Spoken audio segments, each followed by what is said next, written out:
Hello everyone, welcome back to my YouTube channel. SSC GD की नई vacancy के बारे में आज हम जानेंगे। ये 2022 की नई वैकेंसी कब तक रिलीज़ कर दी जाएगी। जैसा कि आप सभी जानते हैं कि एसएससी ने जो कैलेंडर रिलीज़ किया है उसमें उसने बताया है कि एसएससी जीडी की नई वैकेंसी कब तक आएगी। एसएससी जीडी यानी कि staff selection commission general duty constable, इसका फुल फॉर्म होता है, जिसके अंतर्गत अलग अलग पोस्ट आते हैं। जैसे कि एसएससी जीडी के अंदर अगर हम पोस्ट की बात करें तो BSF, CISF, ITBP, Assam Rifles, इन सारे पोस्ट को ऐड किया जाता है और डायरेक्ट रिक्रूटमेंट एसएससी जीडी के थ्रू ही इन सभी में होता है कांस्टेबल के पोस्ट पर। आज हम बात करने वाले हैं कि जीडी बनने के लिए, जनरल ड्यूटी इन कांस्टेबल जो होता है वो बनने के लिए आपके पास एजुकेशनल क्वालिफिकेशन क्या होना चाहिए, एज लिमिट क्या होना चाहिए, इन सभी चीज़ों पर हम बात करेंगे। सिलेक्शन प्रोसेस क्या होता है, सिलेबस क्या होता है, सभी चीज़ों को डिटेल में हम समझेंगे। तो चलिए वीडियो को शुरू करते हैं। सबसे पहले यदि हम एप्लीकेशन मोड की बात करें कि आप फॉर्म ऑफलाइन भर सकते हैं या ऑनलाइन, तो आप फॉर्म ऑनलाइन मोड में भर सकते हैं और एग्ज़ाम भी आपका ऑनलाइन ही होगा, यानी कि कंप्यूटर बेस्ड टेस्ट होगा, सीबीटी होगा। यानी आपको एग्ज़ाम कंप्यूटर पर देना है, ऑफलाइन नहीं देना है। आप कंप्यूटर पर ही बैठकर ऑनलाइन एग्ज़ाम देंगे।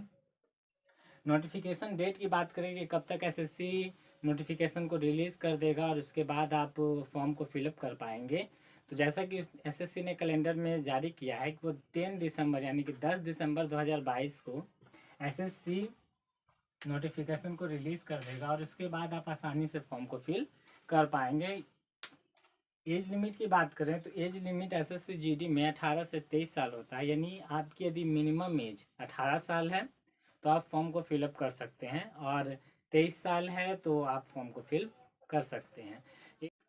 एज रिलैक्सेशन की बात की जाए तो ओबीसी को 3 साल का एज रिलैक्सेशन और एससी एसटी को 5 साल का आप इसके अकॉर्डिंग लगा सकते हैं। यानी कि 23 साल अगर एज लिमिट है तो ओबीसी यदि एज रिलैक्सेशन का इस्तेमाल करना चाहें तो वो 26 साल तक इस फॉर्म को भर सकते हैं और एससी एसटी 5 आप ऐड कर दीजिएगा तो 28 साल तक इस फॉर्म को फिलअप कर सकते हैं।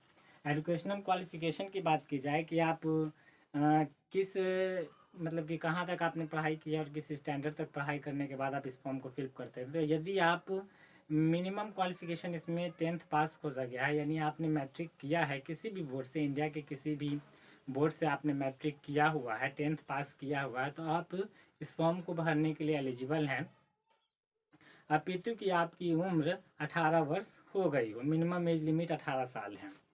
एग्ज़ाम फ़ी की बात की जाए तो जनरल और ओबीसी के लिए एग्ज़ाम फ़ी 100 रुपये रखा गया है, जो कि बहुत कम ही होता है। एसएससी के सभी फॉर्म्स में लगभग यही एग्ज़ाम फ़ी रखा जाता है और एससी एसटी और फीमेल के लिए कोई फ़ी नहीं है। एक्स सर्विसमैन के लिए कोई फ़ी नहीं है, उनको किसी तरीका का कोई एग्ज़ामिनेशन चार्ज देने की ज़रूरत नहीं है। सिलेक्शन प्रोसेस की अगर हम बात करें तो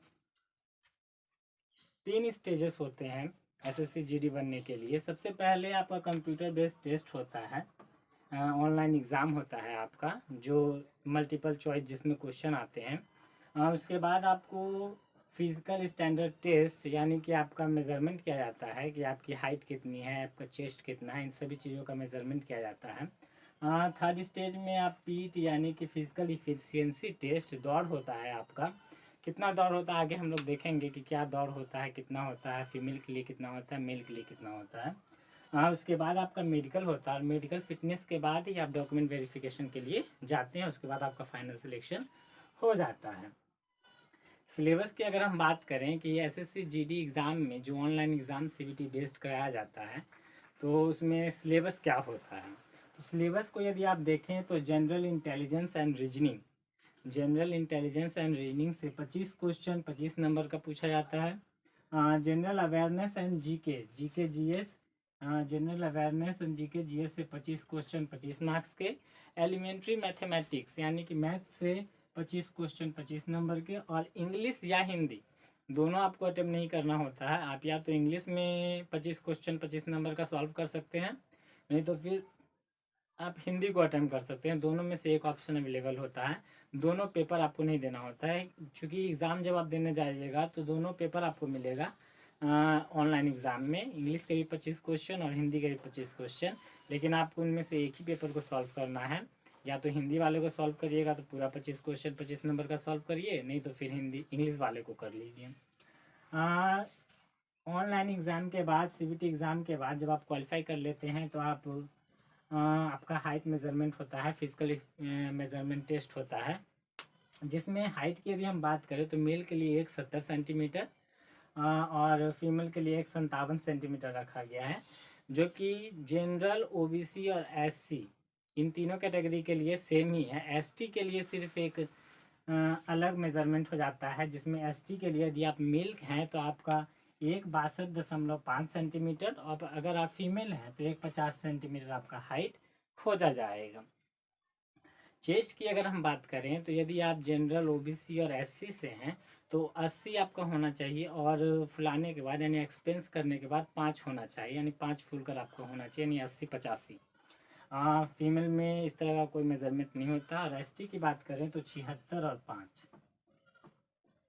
यानी कि 76 आपका चेस्ट होना चाहिए, और फुलाने के पास एक्सपेंस करने के बाद वो 5 सेंटीमीटर बढ़ना चाहिए। रनिंग की यदि हम बात करें, जिसको हम लोग फिजिकल एफिशिएंसी टेस्ट कहते हैं, तो इसमें सिर्फ दौड़ ही होता है। मेल कैंडिडेट के लिए बात करें तो 5 किलोमीटर 24 मिनट का समय दिया जाता है, और फिजिकल कैंडिडेट की बात की जाए, फीमेल कैंडिडेट की बात की जाए तो 1.6 किलोमीटर, जिसके लिए 8.5 मिनट का समय मिलता है। ओवरऑल सभी सेगमेंट पर हम लोग बात कर चुके हैं कि फिजिकल एफिशिएंसी टेस्ट कैसे होता है, उसमें क्या क्या रनिंग लिया जाता है, रनिंग में कितना आपको दौड़ना होता है, हाइट कितनी खोजी जाती है, जनरल, ओबीसी, एससी, एसटी के लिए सिलेक्शन प्रोसेस क्या है, पहले सीबीटी, फिर फिजिकल स्टैंडर्ड टेस्ट, फिर फिजिकल एफिशिएंसी टेस्ट, उसके बाद मेडिकल के बाद आपका डॉक्यूमेंट वेरिफिकेशन होता है।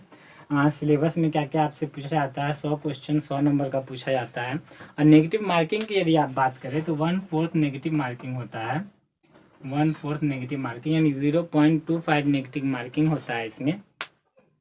ओवरऑल सारे सेगमेंट पर हम लोग बात कर चुके हैं, तो एसएससी जीडी की तैयारी में आप लग जाइए। नोटिफिकेशन तो 10 दिसंबर को आएगा, लेकिन उससे पहले यदि आप तैयार रहेंगे तो आप मान कर चलिए कि एसएससी ज़्यादा समय एग्ज़ाम के लिए नहीं देता है, तो आप पहले से तैयार रहेंगे तो पहली बार में आपका सिलेक्शन हो सकता है। रेगुलर क्लासेस आपको इसी चैनल पर मिलते रहेंगे। Thanks for watching my video.